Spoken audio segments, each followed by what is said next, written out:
بسم اللہ الرحمن الرحیم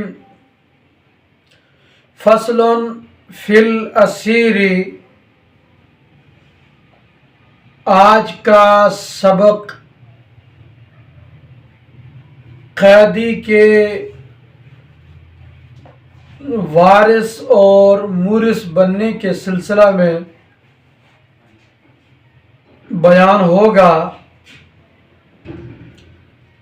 لفظ اسیر فعیل کے وزن پر یہ مبنی للمفعول ہے۔ اسیر قیدی کو کہتے ہیں۔ اگر کسی مسلمان کو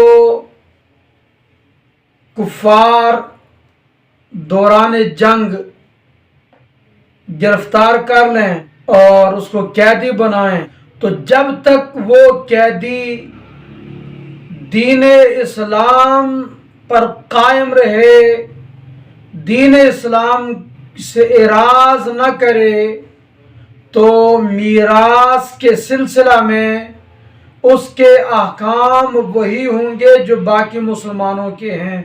جس طرح مسلمان ایک دوسرے کے وارث ہیں نسب اور زوجیت کی بنیاد پر، اسی طرح یہ قیدی بھی مسلمانوں کا وارث ہوگا نسب یا زوجیت کی بنیاد پر۔ اور فَإِنْ فَارَقَ دِينَهُ فَحُكْمُهُ حُكْمُ الْمُرْتَدِّ۔ اگر قیدی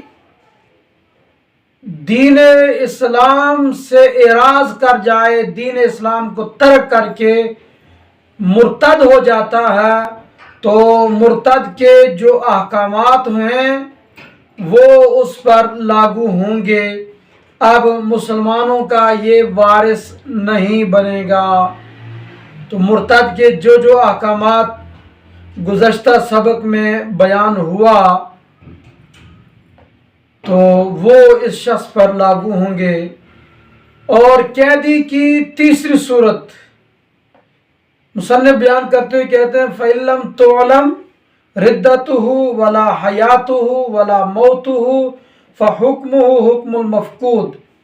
اگر قیدی کی حالت معلوم نہ ہو، نہ اس کا مسلمان ہونا معلوم، نہ مرتد ہونا معلوم، نہ اس کی زندگی معلوم، نہ اس کی موت معلوم، تو اس صورت میں اس قیدی کا حکم وہی ہوگا جو مفقود کا حکم، گم شدہ شخص کا حکم گزشتہ سبق میں پڑھا بیان کیا۔ یعنی اس کا مسلمان اور مرتد ہونا معلوم نہ ہو تو دو صورتیں اس کی بنائیں کہ اس کا کوئی رشتہ دار فوت ہو جاتا ہے، یہ قیدی وارث ہوگا کہ نہیں۔ ایک حالت میں اس کو مرتد قرار دے کر لاوارث بنائیں اور دوسری صورت میں اس کو مسلمان قرار دے کر وارث بنائیں۔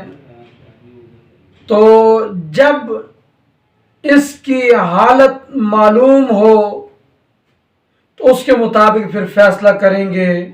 اگر قیدی کا مسلمان ہونا بعد میں ظاہر ہوتا ہے تو وہ والا حصہ اس قیدی کو دیں گے،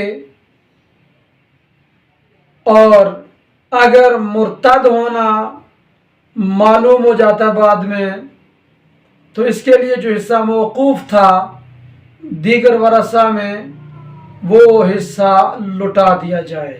اور یوں ہی اگر اس کی زندگی اور موت کا علم نہیں ہے تو پھر اس صورت میں حالت حیات اور حالت وفات دونوں تقدیر پر مسئلے کی تخریج کریں گے، تو اس کی بعد میں جو بھی حالت واضح ہو اس کے مطابق فیصلہ کیا جائے گا۔